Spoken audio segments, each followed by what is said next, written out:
اصحابک یا حبیب اللہ قال قال رسول اللہ صلی اللہ علیہ وسلم لا ایمان لمن لا غیرۃ لہ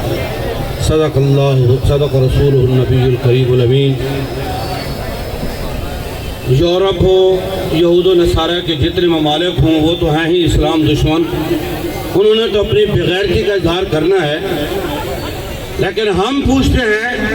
اسلامی مملکت کے حکمرانوں سے، خصوصاً ملک پاکستان کے حاکموں سے، اور بغیر تو تم مر گئے ہو، تم کدھر گئے ہو؟ تم اپنے رب کے کلام کی حفاظت بھی نہیں کر سکتے، پاکستان کی تم نے حفاظت تو کی نہیں، اب رب کے کلام کی حفاظت بھی نہیں کر سکتے، نہ صاحب قرآن کی گستاخی کا تم جواب دیتے ہو۔ سنو میرے آقا نے فرمایا جس کے اندر غیرت نہیں ہے وہ ایمان والا نہیں ہے،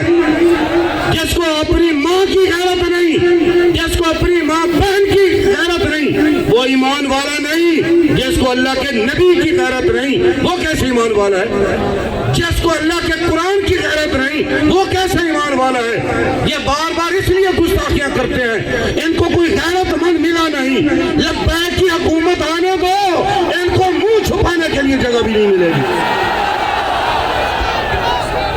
اظہار خیال کے لیے دعوت